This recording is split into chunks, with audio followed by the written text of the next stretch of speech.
Bienvenidos, bienvenidas una vez más a nuestro programa Letras de Nuestra América. El día de hoy tenemos un invitado importante para nosotros. Él es Jaime Chávez Marcos, ¿no? Enseguida vamos a leer su semblanza y bueno, nos acompaña Daniel Salomón y su servilleta Amelia Rivas, ¿no? Pues nada, primero agradecerte, Jaime, por haber aceptado la invitación y pues es un honor para nosotros tenerte de este lado y pues justamente, ¿no? Lo que queremos, eh, a lo que queremos llegar, ¿no? Con el hecho de haberte invitado es que justamente compartas tu experiencia, ¿no? Como escritor, como artista visual, ¿no?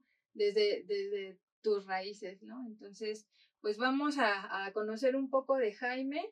Pues él es originario del espíritu de Exmiquilpan, Hidalgo, nació el 22 de marzo de 1967, estudió la licenciatura en artes visuales, actualmente conocida como la FAD de la UNAM, y es licenciado en etnología por parte de la ENA. Fue becario del FONCA en el 2022 en la modalidad de escritores en lenguas indígenas. En 2012 se integra como parte de la Organización de Escritores de Lenguas Indígenas y al siguiente año es nombrado como secretario general y posteriormente como presidente del consejo directivo de esta institución.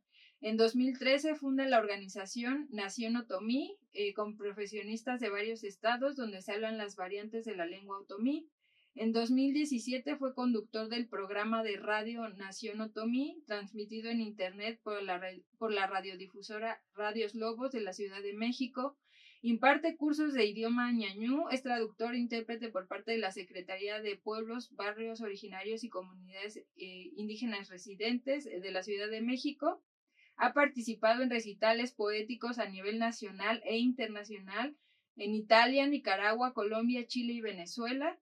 Ha publicado obra plástica y obra literaria en revistas culturales y antologías de escritores indígenas. Ha realizado muestras plásticas de su obra de manera individual y colectiva y actualmente trabaja en la Secretaría de Educación, Ciencia, Tecnología e Innovación de la Ciudad de México. Pues una vez más, bienvenido, Jaime, y pues gracias por estar aquí. Don dirija Madi nunan Sony, Guide, Don dirija Madi Dibuqua Anuna Zingum. Pues muchas gracias por la invitación. Buenas tardes a todos y un honor estar aquí en esta. Gracias. Daniel, ¿algo que quieras decir? Sí, pues en principio muchas gracias por acompañarnos y sin más, pues sería buena idea empezar con el programa, ¿no? Decíamos, el programa de hoy en Letras de Nuestra América con el compañero Jaime Chávez, pues es para compartir un poco de la experiencia del compañero como hablante de ñañú o como se le conoce también otomí. Empezar, me gustaría justo hablar por ahí, ¿no? En otros programas hemos estado hablando sobre diferentes lenguas, ¿no? El nacimiento o el desprendimiento más bien de ciertas lenguas, su familia lingüística, ¿no? Decíamos, hablábamos del triqui, hablábamos también del mazahua, ¿no? Decíamos que son lenguas milenarias de alguna forma, lo planteamos así porque decíamos, ¿no? Son lenguas que tienen aproximadamente 3,000 años de nacimiento antes de la era, ¿no? Antes de Cristo, es decir, lenguas como el triqui, como el mazahua, y ahora con el ñañú, son lenguas que milenarias, ¿no? Porque tienen aproximadamente 5,000 años o más de su desprendimiento de la familia lingüística del otomangue. Decíamos, ¿no? Ver a la lengua no como una forma lineal, sino como raíz, ¿no? Con el desprendimiento y las variantes dialectales, ¿no? Porque me parece que el ñañú se habla en el Valle del Mezquital, sí, ¿no? Y alguna parte me parece que del Estado de México, ¿no? Sin embargo, la población otomí, pues es una de las poblaciones más grandes, ¿no? Me parece en nuestras culturas y tienen diferentes variantes dialectales, ¿no? No solamente el ñañú, sino diferentes variantes.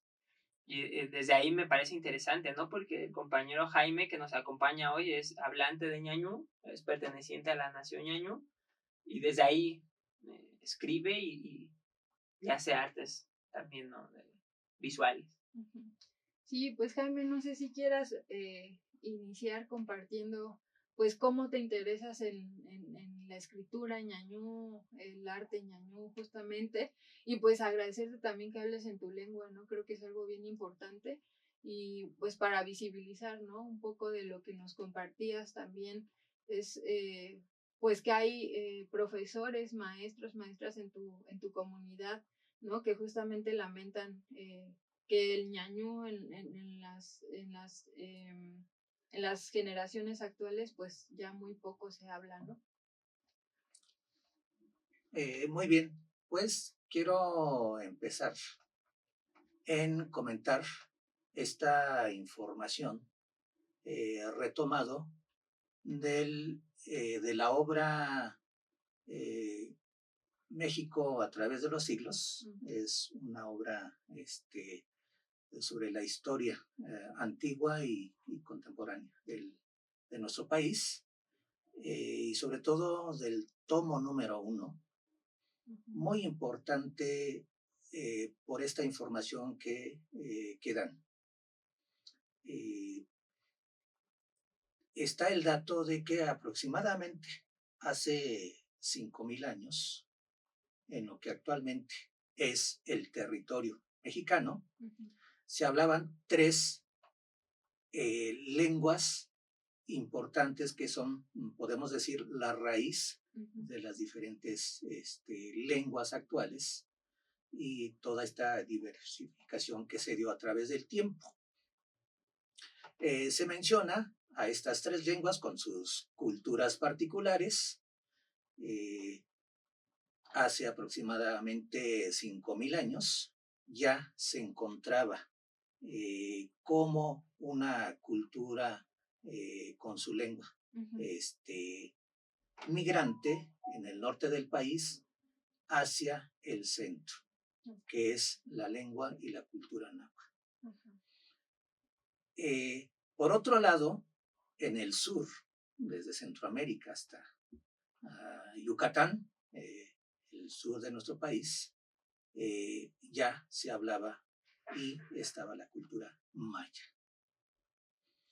Y con respecto al centro, que actualmente es donde está la capital de nuestro país, las primeras evidencias de cultura y de hablantes tiene que ver con la lengua y la cultura otomí, como lo conocemos actualmente. Podemos decir que esta es la primera raíz de lo que es el Valle de México y actualmente, pues, después Distrito Federal y actualmente Ciudad de México, ¿no? Y donde también, según la historia, según los testimonios arqueológicos, en este centro de nuestro país se crea la primera urbe, que fue Huicuilco. Esta zona arqueológica actualmente y antes urbe es donde podemos decir inicia la civilización del centro de nuestro país, a la par con la cultura olmeca. Son 2 culturas que se desarrollan casi en el mismo tiempo, pero lo que corresponde con el centro de nuestro país tiene que ver con el desarrollo de la civilización, de la cultura otomí. Es ahí la importancia que tiene la cultura y la lengua. Por eso, como hablante de nacimiento, nací en la comunidad de El Espíritu dentro del municipio de Ixmiquilpan. Ixmiquilpan se considera el corazón también del Valle del Mezquital, donde pues está asentada la gran mayoría de los hablantes de la cultura otomí con respecto a las demás regiones. Pues tuve este privilegio de nacer en el corazón del Valle del Mezquital, con el nombre autóctono de Nzcani, que quiere decir lugar donde abundan la verdolaga. Comento esta denominación porque es un ejemplo también de esta posición o nombre arcaico que tiene la mayoría de nuestros lugares importantes, y podemos llegar hasta la denominación de nuestra palabra México o Mexico, desde la versión náhuatl. Pues con todo este conocimiento que se tiene de los antecedentes del México antiguo, que casi no se menciona en la historia oficial como Estado mexicano, claro. Pues resulta ser que el origen o la denominación autóctona de México viene de la denominación, podemos decir, arcaica de Amadén Zona, que es una denominación desde la lengua otomí, como lo conocemos actualmente, o ñañú, que es la variante que yo hablo. Y Amadén Zana quiere decir Amadé en el centro, ombligo a la mitad, y Zana, luna, en el ombligo de la luna, que es esta concepción que ya la conocemos a través de los libros de texto, si es que actualmente todavía se menciona, pero por lo menos en los libros de textos anteriores sí se mencionaba. Bueno, como hablante de la lengua, yo me interesé desde pequeño en primer lugar en la plástica, en los trazos. Y esto surgió porque uno de mis hermanos pues tenía y sigue teniendo la habilidad de trazar sin ningún problema, sin pensar, de manera espontánea. En cambio, yo soy más metódico, soy más observador, entonces yo veía cómo trazaba y decía, pues como que tiene que ser de esta manera, primero calculaba y copiaba lo que él hacía. Entonces de ahí me nació ese interés en trazar, en hacer dibujos y sobre todo los dibujos retomados de las historietas. En ese entonces, en nuestra infancia, pues nos llegaba a la familia por nuestros hermanos mayores con las revistas del Calimán, del Santo, Águila Solitaria, pero sobre todo más Calimán por lo siguiente, por el tipo de pensamiento que se manejaba en el perfil de Calimán. Una persona muy, muy sabia, poderosa, utilizaba ahora sí que el poder mental y nada de violencia. Entonces, de ahí me nació también el interés de dibujar la figura humana. Pues desde niño, andando en el campo, pues dibujaba donde podía, en las pencas de los magueyes, con una espina en las pencas, en el suelo cuando llovía, en el lodo, pues podía con una madera, pues trazar, y sobre todo en la piel, porque en el desierto, en el semidesierto del Valle del Mezquital, pues todos los niños tenemos la piel reseca por el sol, entonces igual con una espinita, pues rayaba y dibujaba encima de la piel. Pues esa fue los inicios, el interés de el dibujo y posteriormente pues de la pintura. La pintura nació porque ya en la secundaria también uno de mis hermanos compraba una revista que se llamaba El Impacto. El Impacto era una revista, creo que sigue todavía publicándose, pero ya en menor tamaño. El Impacto era más o menos tamaño carta y venía ilustrado a color. Y ahí venía un apartado cada semana sobre plástica, sobre exposiciones, reseñas de exposiciones, y ahí veía pues a Pablo Picasso. Me acuerdo muy bien de una exposición de los Picassos de Picasso. Ahí vi la reseña y me gustó mucho comenzar a pintar. Pues lo que tenía en casa, colores de madera, acuarelas, comenzaba yo de manera autodidacta a colorear.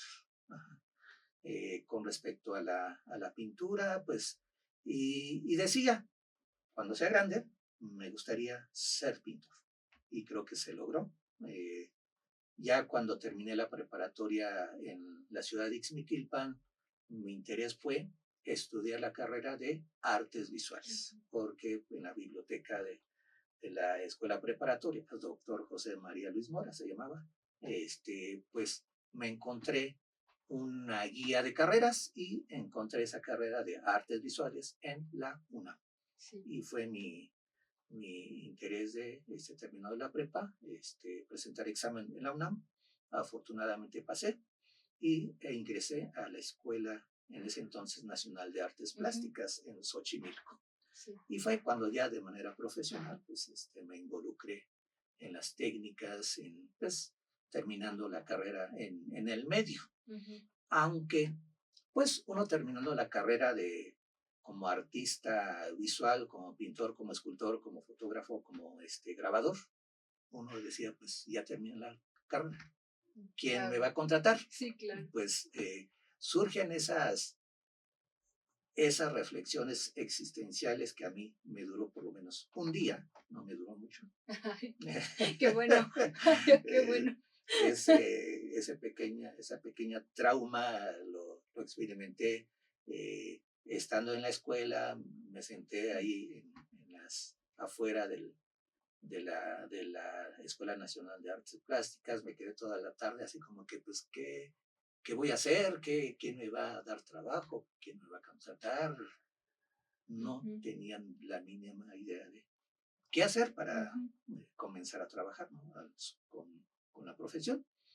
Pero bueno, una de las virtudes que tuve es que pues desde niño comencé a dibujar la figura humana. Entonces ya estando en la carrera, pues nada más familiarizarme con las distintas técnicas, con la teoría, con la historia del arte. Y bueno, dije, pues ya salí de la carrera, pues tengo que trabajar en algo. Y comencé a buscar trabajo, nada que ver con la pintura. Me metí a una fábrica donde se elaboraban vestidos, pues ahí por lo menos marcaba sí, claro, los trazos. Pues los trazos para los modelos, ¿no? Y después entré a un taller de cerámica, decoración de cerámica. Ahí tardé casi 10 años. Y lo bueno de ahí es que aprendí la técnica de la cerámica talavera. Entonces lo que hice después de varios años es comenzar a idear mis murales en cerámica. Saliendo de la Escuela Nacional de Artes Plásticas, me interesó mucho el muralismo por la Escuela Mexicana de Pintura, y los muralistas mexicanos me fascinaron. Entonces dije, pues yo quiero hacer eso, pero desde el enfoque de la cuestión indígena. Entonces dije, pues mi tesis lo voy a hacer sobre pues las artesanías y las manifestaciones artísticas del Valle del Mezquital.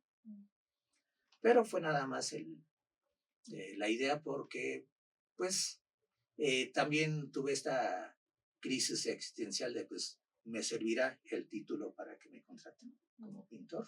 Y decíamos entre compañeros, pues no, pues ¿para qué quieres título? Para pintar no se necesita título. Y sí, no dejé de titularme.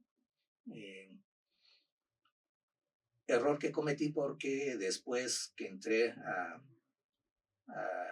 trabajar en un colegio judío como escenógrafo, sí. ahí como experiencia pedían solamente pues que uno dominara la figura humana en grandes dimensiones. Entonces dije, pues a mí me gusta el muralismo, pues yo sé dibujar bien la figura humana, pues a lo mejor este trabajo es para mí.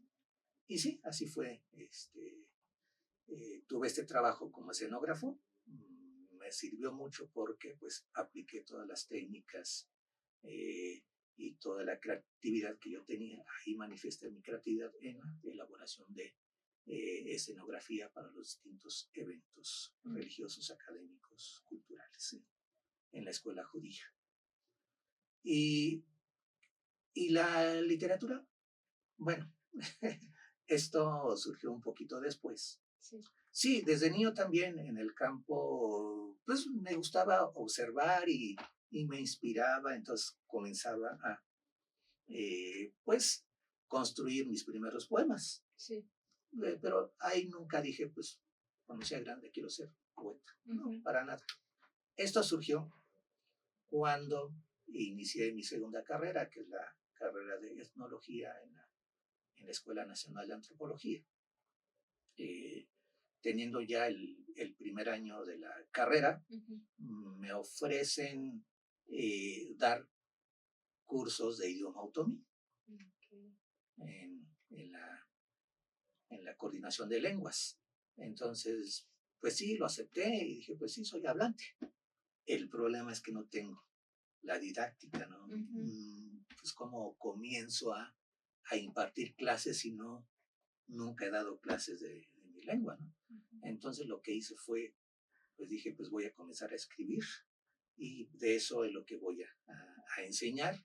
Y también comencé a recopilar información sobre pues, la escritura de la variante ñaño, que dentro de todas las variantes del otomí es la variante que tiene más antecedentes de escritura, tiene más tradición.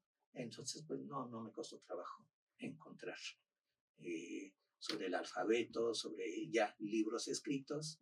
En Hidalgo, dentro de Ixmiquilpan,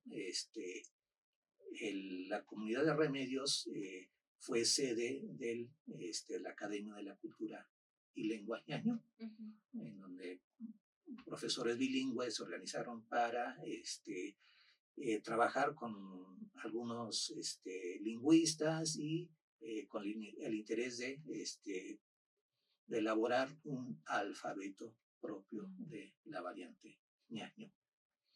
Y es como, pues, tuve esa información. Yo desde que llegué aquí a la Ciudad de México, desde a finales de 1985, mi interés fue recopilar todo tipo de libro que tenía que ver con la cultura o la lengua otomí. Entonces, a través de esos años que comencé a radicar en la Ciudad de México, mi tarea fue recopilar bibliografía, documentos sobre la lengua y la cultura otomí. Fue como comencé a elaborar mi propio material didáctico y fue como comencé a escribir la variante ñaño. Y pues como ya tenía desde la infancia interés de hacer algo de poesía, pues sí, comencé a escribir mis primeros poemas. Y también, pues, mi interés también fue recopilar leyendas y cuentos, pero dije, pues, ya me encontré con una gran obra etnográfica escrito por el maestro Jesús Salinas, vecino de una comunidad de ahí mismo, de Ixmiquilpan. Entonces dije, pues aquí ya está todo escrito, todo lo que tiene que ver con las costumbres, las leyendas, la tradición oral de nuestros pueblos, pues aquí está. Sí. Entonces dije, pues lo que voy a hacer es refuncionalizar todos esos elementos que ya existen y comenzar no a recopilar, sino no a transcribir, sino a crear. Sí. Es como comienzo a crear cuentos y crear poesía. También estando en el colegio judío, ya tenía escrito algunos cuentos después de que comencé a dar clases en la ENA.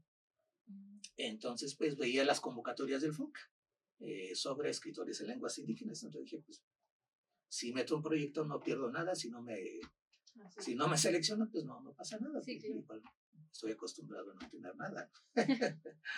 Y fue como me gané una beca del FONCA para escribir una serie de cuentos en lengua ñañú. Durante un año pues tuve la beca, me ayudó mucho pues tener ese apoyo económico.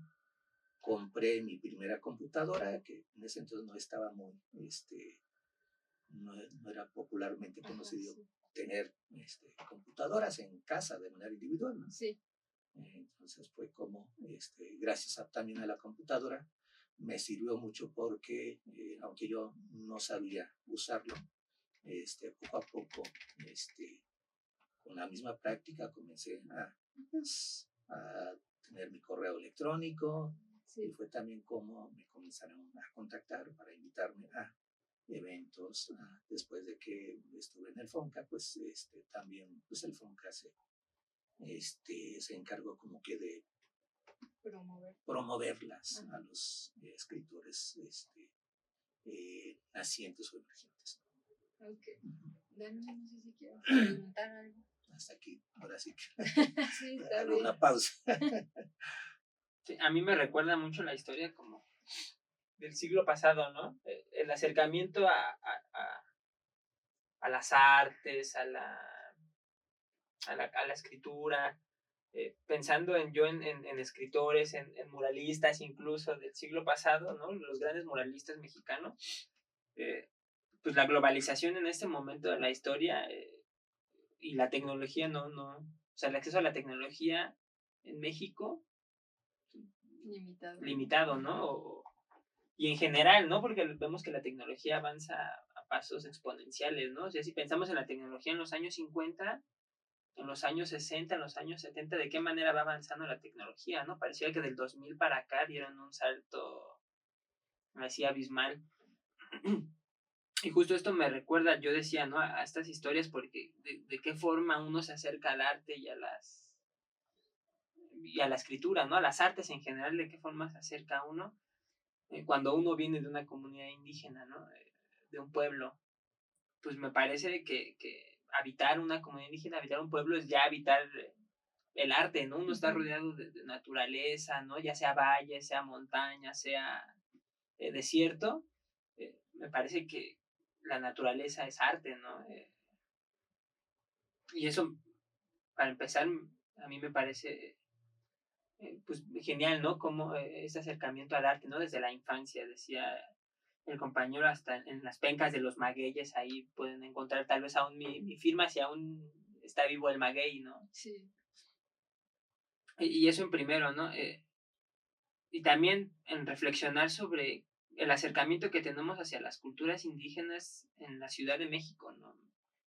No sé si la gente decide, en vez de ir al CEIN, que es el Centro de Estudios Interculturales de la CEPI, a conocer a los pueblos indígenas, o se van al Museo de Antropología e Historia, ¿no? Es decir, ¿cuál es el acceso que tenemos desde la ciudad al conocimiento de los pueblos indígenas? Me parece, por ejemplo, en este caso, la Escuela Nacional de Antropología e Historia hace también un trabajo interesante con estas licenciaturas, ¿no? Como etnohistoria, como etnología, que nos acercan ahora sí a la historia de nuestros pueblos, ¿no? Porque en general la educación en México no nos da un acercamiento completo a los pueblos indígenas, sino pues una pasada ahí leve, ¿no?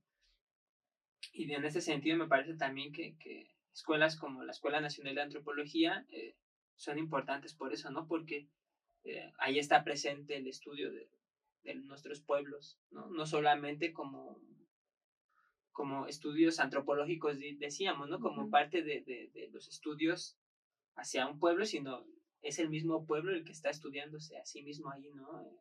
Nos dan las herramientas incluso, ¿no? De eso hablábamos en sesiones pasadas, ¿no? Porque el otomí, el ñañú, es, al igual que otras lenguas, lengua tonal, ¿no? La dificultad que existe también para escribir el ñañú y otras lenguas, ¿no? Es decir, debe de haber un acercamiento también a este lado para poder hacer ese trabajo, ¿no? Decíamos, ¿no? La escritura en lengua indígena es importante por eso, ¿no? Por todo el contexto histórico que hay detrás de la escritura, del escritor, del arte, ¿no? Decíamos y recalcamos en programas anteriores que todo esto que hacemos, los libros que presentamos, sean contemporáneos o sean un poco más antiguos, forman parte de la historia de la literatura, o forman parte, en este caso, también de la historia de las artes, ¿no?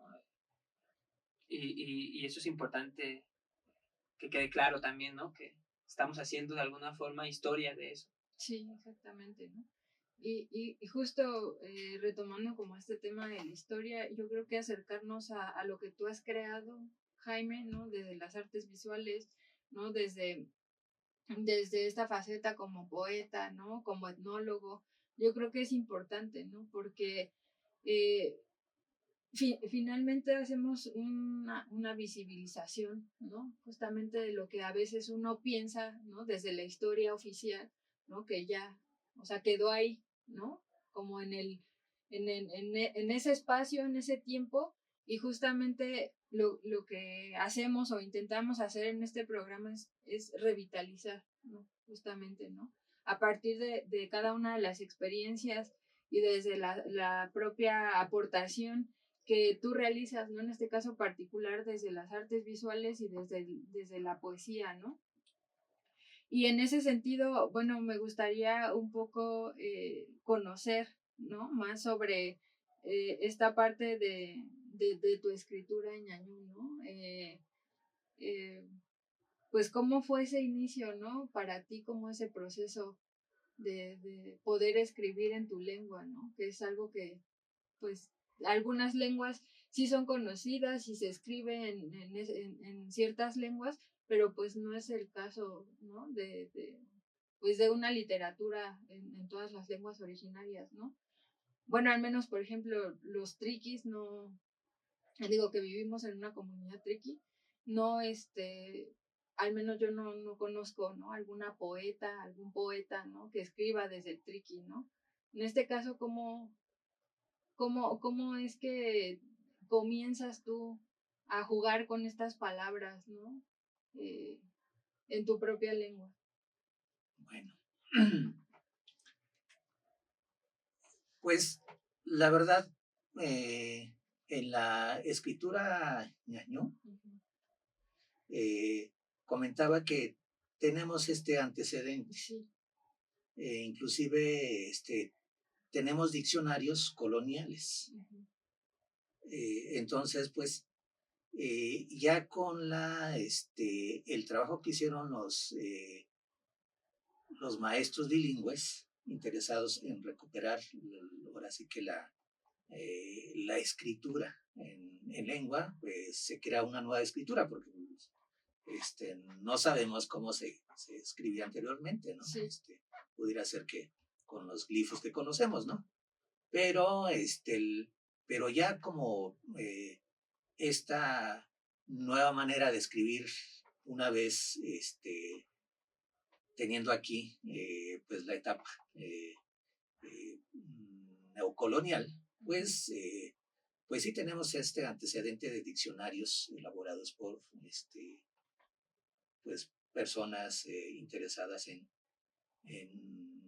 en conocer la lengua otomí, y fue precisamente porque hablantes de la lengua otomí estaban en el centro del país. Por eso yo creo que sí fue importante que pues, pues los frailes, los primeros estudiosos de las lenguas, pues quisieron que el otomí tuviera un registro de cómo se hablaba, ¿no? Y comenzar con letras latinas, tratar de, pues de vincular con los sonidos propios del otomí. Sí.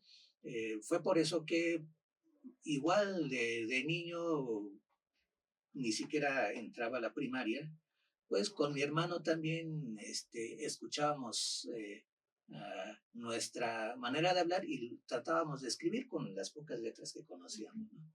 Entonces podemos decir que desde antes de conocer el alfabeto que los maestros bilingües elaboraron con la ayuda de los lingüistas, pues mi hermano y yo pues ya comenzábamos a escribir de cierta manera. Sí. Entonces, ya al conocer el nuevo alfabeto, pues ya sí cuesta algo de trabajo, porque sí nacemos todos hablando, pero no nacemos escribiendo, ¿no? Claro. Entonces, eso pasa en cualquier lengua, no Sí. necesariamente en las lenguas originarias, ¿no? Sí. Y sí, a la hora de querer escribir, si lo escribes, no hay problema. El problema es cómo leerlo. Es cuando se te complica. Comienzas a deletrear. Sí. De hecho, actualmente, pues, no todo lo que escribo lo leo de manera fluida, ¿no? Porque todavía encuentro barreras de familiarizarme bien como una vocal con diéresis se pronuncia diferente a una sin diéresis o con lo que le llamamos el saltillo, ¿no? Si se le pone o no, porque como decían, pues la lengua es tonal. Entonces, por más que sí tenemos toda la grafía, sí, en la escritura pues siempre va a quedar vacíos en donde no vamos a saber cómo pronunciarlo. Y afortunadamente como hablante pues digo, pues como lo hablo, sí, no claro, hay de otra. claro. Entonces, pero sí, a la hora de comparar lo escrito con lo hablado, pues a veces no checan. Sí. Pero bueno, esa es un poco la complejidad de la lectura en la escritura de las lenguas originarias. Pero bueno, independientemente de este problema, pues comienzo a escribir de manera, en dos opciones, podemos decir. Ya estando en la ciudad, pues obvio que no tengo con quién platicar en mi lengua y pues comienzo a pensar en español, ¿no? Entonces, pues a veces escribo primero en español pero eso sí, pensando como si estuviera en el pueblo. Entonces, hago esta combinación y a veces digo, no, pues ahora voy a escribir como si estuviera allá y en la lengua. Y lo traduzco al español. Entonces, tengo estas dos maneras de construir, ya sea un poema o un cuento, ¿no? Sí.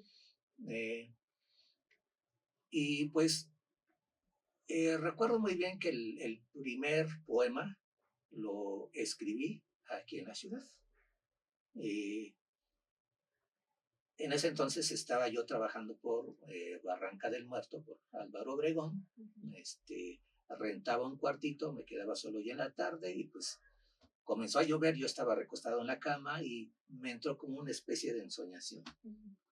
Había una ventana junto a la cama y me asomo y comienzo a ver el atardecer y el árbol que estaba afuera, cómo estaban cayendo las hojas después de llover.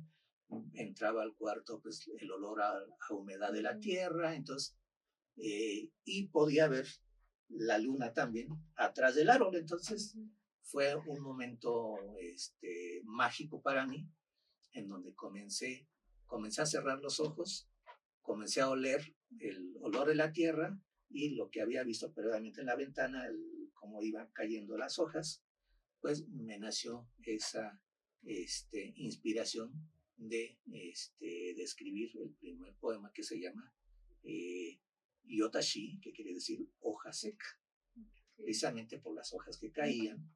Entonces comencé a generar estas imágenes escritas. Y según algunos compañeros que han leído mi poesía y mi narrativa, me dice, pues es que cuando leemos tus textos, comenzamos a imaginar lo que tú te imaginaste. Pues a lo mejor también tiene que ver por la otra profesión que como artista plástico pues tengo que plasmar en imágenes. Entonces, pues sí, me remito mucho a las imágenes. Aunque sí, la realidad es una cosa, pues el imaginar cosas en la naturaleza, pues también es una manera de recrear la naturaleza. Entonces, en mi poesía, pues aparece esta manifestación de recrear la realidad, ¿no? Sí. En el cuento, se caracteriza un poco en ser cuentos ¿cómo se llama? Bibliográficos. Okay.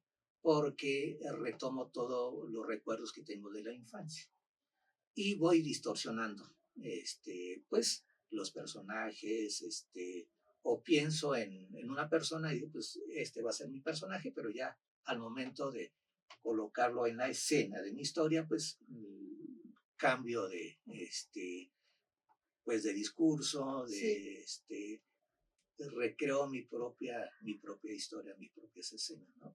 Con los elementos de la realidad. Entonces, es un poco la característica que tienen mis textos, de que son, cuando se leen, pues, uno se imagina, estos elementos visuales que se puede imaginar a la hora de leer el texto. Y bueno, pues sí, gracias a la beca del FONCA, pues pude escribir 24 cuentos. Estos cuentos, pues, están ahora en esa etapa de, pues, pre-publicación. Están en la revisión y todo esto. Es el primer, podemos decir, libro que estoy esperando. Okay.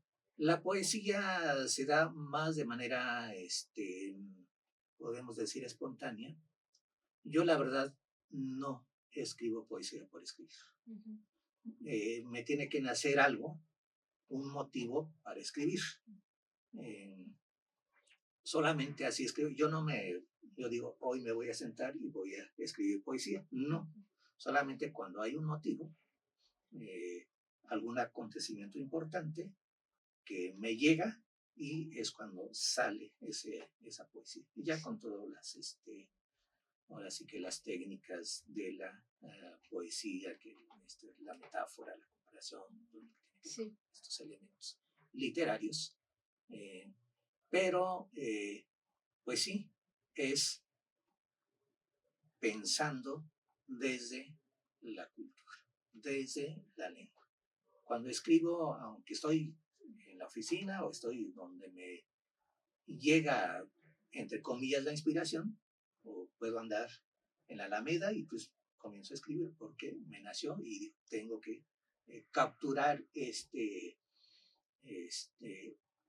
pues esta escena en un poema, en un texto muy pequeño. Por eso tampoco mis poemas son largos, okay. Son de 2, 3, por mucho 4 versos. Okay. Entonces, y ya, pues, haciendo investigación sobre cómo se hacía la literatura en el México antiguo, sobre todo en la cultura otomízona, pues sí hay información al respecto. Y se mencionaba hace rato pues, de los haikus, ¿no? Pues la poesía otomí del México antiguo tenía que ver con esta manera de hacer poesía. Okay. Eran versos muy, muy cortos, ajá, de 2, 3 versos, y ya. Se puede encontrar en internet esta información. Entonces, pues al indagar y descubrir esta información sobre cómo más que escribir, cómo se construía poesía, pues se da esta como semejanza. Digo, pues es que sí, no es necesario, no es narrativa, no es necesario de escribir tanto, sino lo más esencial, esa es la poesía. Lo más elemental, lo más sintético, en palabras, decir mucho. Inclusive, no decir una historia, sino decir más bien una reflexión, un pensamiento, una manera de ver el mundo. Lo que en la narrativa, que es describir lo que se te ocurra, no hay límite de espacio, ¿no? Entonces, por eso mi poesía sí tiene que ver con un poco también con el haiku. De hecho, un compañero poeta se llama Aristeo López, también de Hidalgo, de la zona de donde se hace cada año la feria gastronómica, no recuerdo, cerca de Actopan. Él escribe haiku. No, ahorita se acuerda. Voy a acordar. Pero bueno, él tiene ya prácticamente un libro, no está publicado, pero ya también tiene ya preparado esta poesía en forma de haiku. Pero también hay que recordar que de manera general, luego llegan a coincidir algunas culturas de América, de Europa, de Asia, en donde en japonés es haiku, ¿no? No sé cómo se pronuncia realmente, pero eso así lo pronunciamos. Y en lengua otomí, haiku quiere decir hai, tierra, y ku, hermano o hermandad. Entonces, el compañero Aristeo dice, pues sí, yo hago no haiku japonés, pero sí hago haiku ñañu otomí. Entonces, corresponde también con esa misma lógica de cómo construir poesía con muy, muy pocas palabras. Y bueno, ahorita me entró la curiosidad de ¿recordarás tú algún poema tuyo que hayas escrito? No sé si pudieras compartirlo. Sí, bueno, más que mío, ahorita por cuestiones de, sí traigo algo de poesía, o a lo mejor si da tiempo leo. No, sí queremos que lo lea. Bueno, pero antes de leer, quisiera, sí,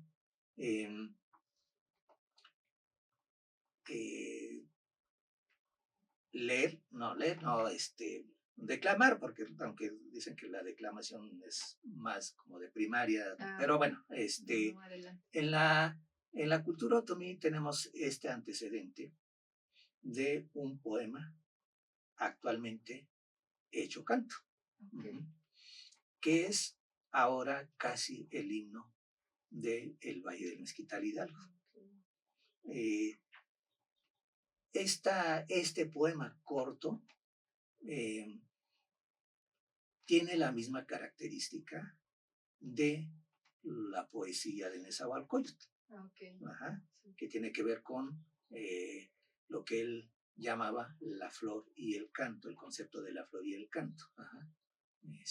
Esta dualidad de tierra, cielo, mujer, hombre, vida, muerte. Entonces, este poema corto que viene desde el México antiguo y que lo registra Fernando Benítez en su libro, en su obra de Indios de México, dice así: Zidani, zidani gidangawa. Da nyepu da de kai gidani wa. Ndani bia, ndani mande, hinto da de kai rismate. Es todo el poema. Y me gusta cantar. Sobre todo porque estos cantos que los escuchamos en el campo con los pastores, pues tiene todo podemos decir que es nuestra inspiración también para comenzar a escribir, a generar pues una manifestación artística. Sí. Y va así. Zidani gidangawa, zidani gidangawa, da nyepu da de kai gidangawa, da nyepu da de kai gidangawa, ndani bie, ndani mande, hinto da de kai ri mate, ndani bie, ndani mande, hinto da de kai ri mate. Es corto, lo que pasa es que pues, se van repitiendo los versos y habla de la flor que florece en el desierto y que por más que pasa el tiempo o las tempestades de los tiempos, esta flor sigue floreciendo. Que puede ser la metáfora también de las culturas indígenas, que por más discriminación, por más que haya o que ignoremos nuestras culturas, pues las culturas afortunadamente siguen floreciendo, a pesar de que varias lenguas se han, podemos decir, desaparecido, algunas culturas se han perdido, pero a través del tiempo también ha habido pues distintas maneras de manifestarse. Sí. Aunque igual el otomí actualmente pues sí ha perdido números de hablantes, pero las nuevas generaciones a través de la música, a través del canto, aunque ya no lo hablan de manera cotidiana, pero lo manifiestan a través del canto, a través de la poesía, a través de la plástica, a través de distintas manifestaciones artísticas. Okay. Por el tiempo, voy a leer uno también corto.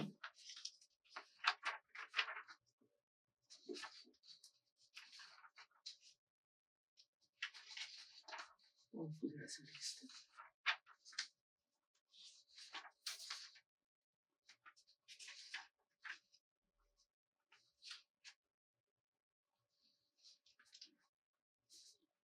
Comienzo con la lectura de uno de los poemas.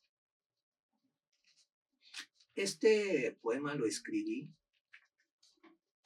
en homenaje a un pintor otomí, también de Hidalgo, que fue a radicar al estado de Querétaro, también donde hay hablantes otomíes. Y un año después, pues me nació este poema a su recuerdo. Rahmi Mahai. Nsani ni owa hamam feni ya minimi marima wa. Ndi put adat ai tse Egan eyagui konge u. Bumapa gapadiga ranoya ra maka hiadi hanende ndi huitira gatu nendi tsipima shageran apu ande hinga pomfri bitede gira zana da bui ento khati harawada bitede gira huahi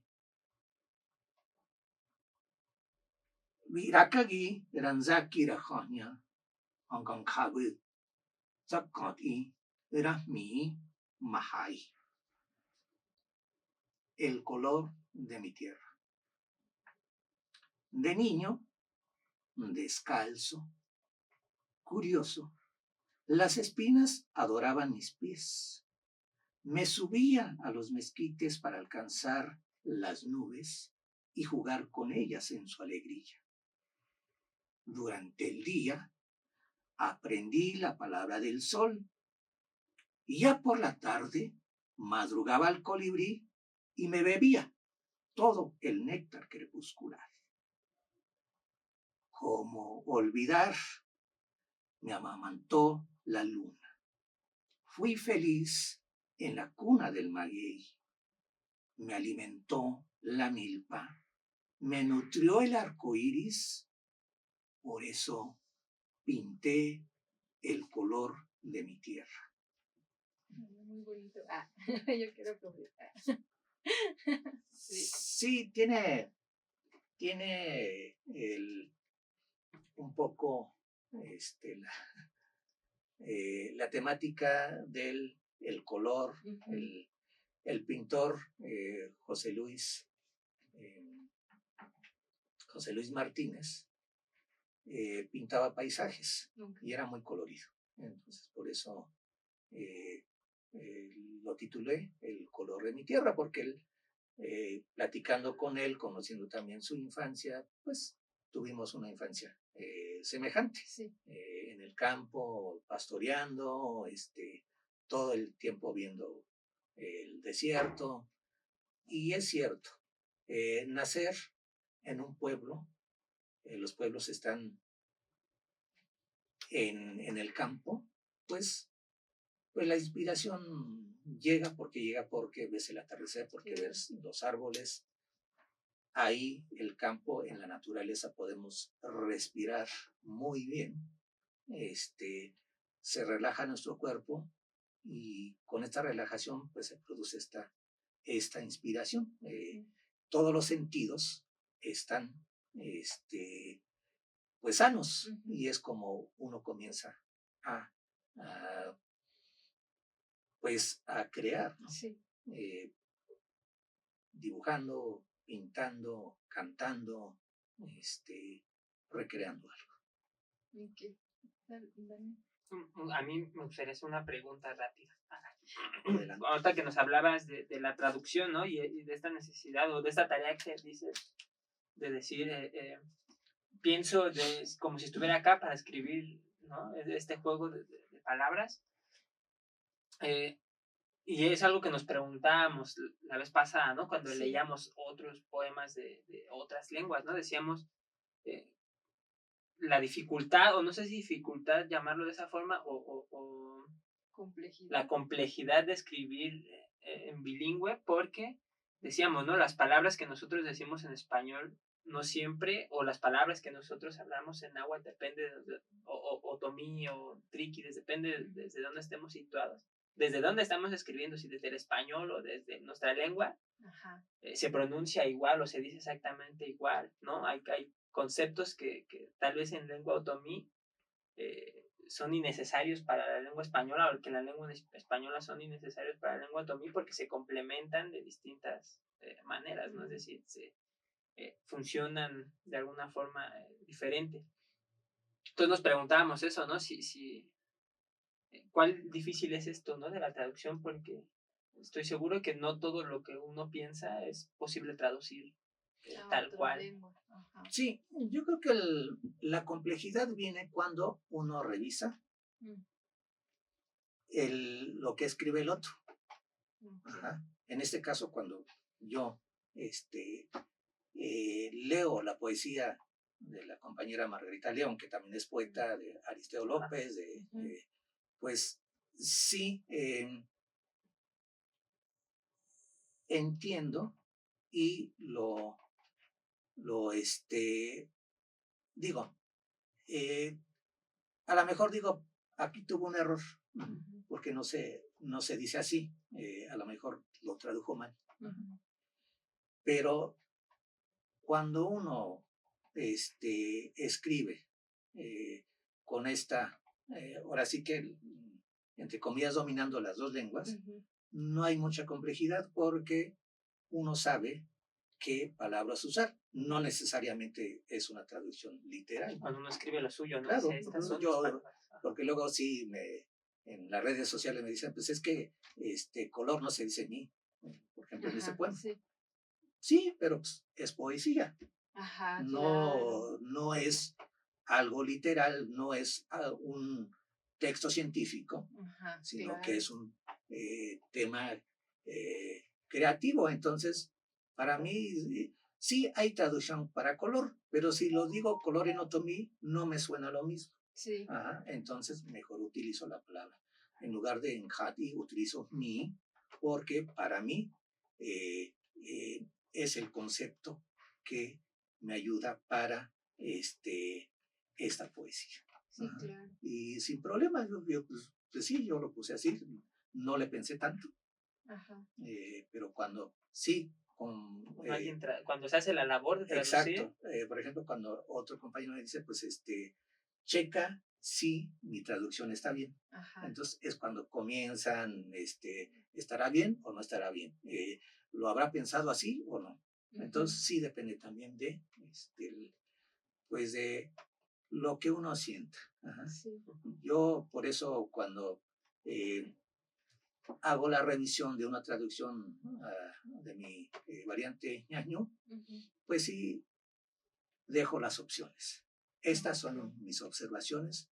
Para mí estaría bien esto, pero a lo mejor lo pensaste de manera diferente. Ahora sí que te doy estas opciones, pero las dos están bien. Sí, y justo pensaba, ¿no? Como en esta forma tan rigurosa de la academia, ¿no? Digo, cuando estamos como en proceso de formación como escritoras o como escritores, de pronto es, no, tanto tiene que medir este verso si es bajo esta categoría, ¿no? Y creo que un poco la postura que veo de este lado es justamente, incluso está como de cierta manera prohibido hablar de la inspiración, ¿no? O de que sale del corazón, ¿no? Está como, pareciera que eso no cuenta dentro del momento creativo de la poesía, ¿no? O de la narrativa.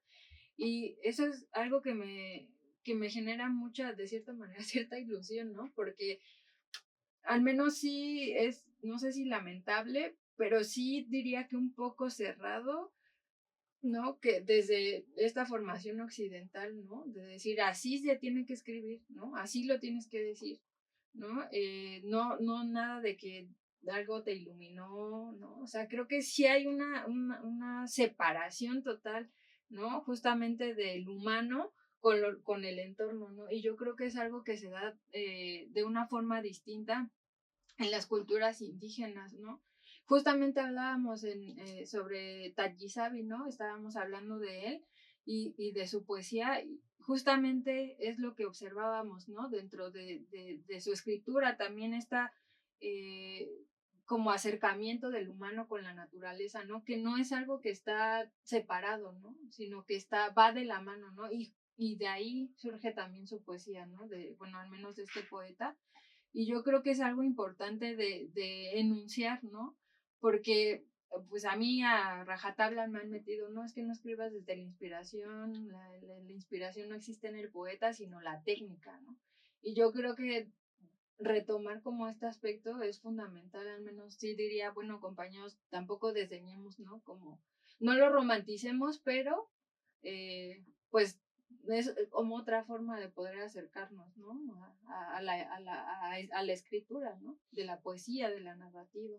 Sí, es muy importante, sí, tener en cuenta estas diferencias. Ajá. Ajá. Sí, de conocer las reglas sí, literarias, claro, pero también no aplicar directamente a esta visión desde las lenguas originarias. Exactamente. Porque, pues sí, si en algo está contribuyendo el nuevo movimiento de la literatura en lenguas originarias en nuestros días, es este aporte de la espiritualidad, Sí. este aporte del nuevamente acercarse al entorno, Sí. acercarse a la naturaleza, porque es cierto, pues desde nuestros orígenes hasta en la actualidad se sigue hablando de esta hermandad que existe entre la naturaleza, entre los animales, entre las plantas, inclusive entre los objetos con el ser humano, porque todos somos producto de una energía o Dios, como se le quiera llamar. Y esta es la parte espiritual de reconocer de que en todos nosotros fluye la energía. Por eso se sigue manteniendo esta hermandad con la naturaleza.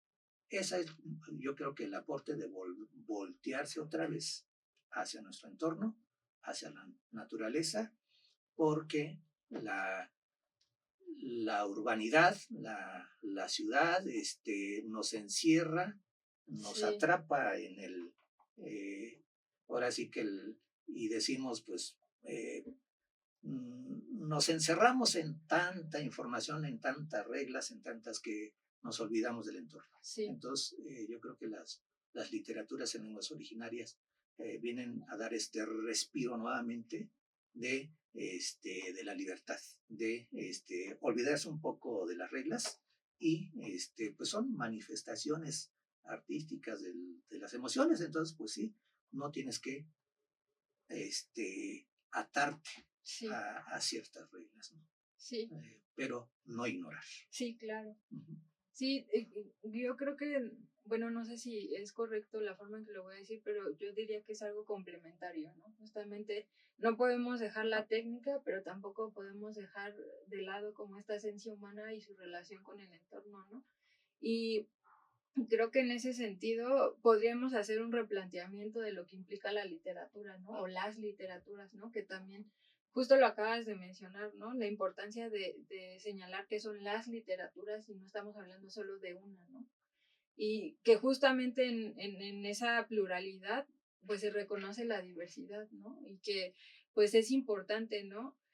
También igual agradezco mucho que hayas mencionado a algunos otros poetas, porque pues es importante, ¿no? Justamente yo creo que al menos yo el acercamiento que he tenido a la literatura originaria o la literatura indígena, pues justamente es como ese respiro, ¿no? Es ese un poco dejar de encerrarte como en ese mundo individual, ¿no? Y justamente colectivizarte desde las palabras, ¿no? Yo creo que es importante. Entonces, bueno, no sé, Daniel, si quieres decir algo más antes de concluir este capítulo. Sí, también abonando a esto de México y su multiculturalidad, ¿no? Y su gran, vasta, ¿no? Naturaleza y, ¿no? Todo esto, y en específico en la literatura, ahorita que hablábamos de las reglas literarias, ¿no? Me parece también que no aplicar las reglas es un recurso literario también, ¿no? Y en el caso de los pueblos indígenas y de los escritores en lengua originaria, no usar las reglas de la literatura es un recurso, y usar a la naturaleza es parte fundamental de nosotros, ¿no? No es solamente un recurso literario, sino es parte, como decía el compañero, ¿no? de lo que nos forma y nos habita, ¿no? Porque somos y estamos en la tierra y somos y estamos con las cosas. Sí, yo creo que también aportando un poco, bueno, ahora que fuimos al pueblo, no, justamente fuimos a Hidalgo porque la abuela es de allá, de Tehuantepec. Justamente, ¿no? Veíamos desde la lejanía el Valle del Mezquital, ¿no? Y yo creo que las literaturas en lenguas originarias, justamente, a pesar de que estamos acá de este lado de la ciudad, de la urbe, creo que acercarse a las literaturas en lenguas originarias justamente te llevan, ¿no? Te sitúan en esos lugares, ¿no? Donde justamente se respira de una forma distinta, ¿no? De una forma libre en comparación y con tanto aglutinamiento, ¿no? Tanta gente, tantas problemáticas, ¿no? Entonces, bueno, se agradece mucho, Jaime, que hayas compartido pues tu poesía, que hayas compartido tu experiencia y que finalmente abras nuestro panorama, ¿no? En torno a las literaturas en lenguas originarias y lo que implica estar vinculado con una lengua y ser hablante de la misma, ¿no? Jaime, no sé si quieras decir algunas palabras. Bueno, sí, para finalizar, yo cuando llegué en el 1985 a finales aquí en la Ciudad de México dije, pues ya me alejé de mi cultura, ya no tengo con quién platicar, pero oh, sorpresa, llego al lugar donde surge precisamente la civilización de la cultura otomí. Sí. El Valle de México, la Ciudad de México, de no haber explotado el volcán Xitl en Tlalpan, pues todavía no serían los pueblos nahuas, sino los pueblos otomíes, sí, los que seguirían aquí en la Ciudad de México. Pero por este volcán, pues los hablantes otomíes se dispersaron a las orillas, por eso actualmente están en la Marquesa, la salida a Toluca, sí, acá a Zumpango, en Cuautitlán, de este lado Chalco, Puebla, de sí, este lado del sur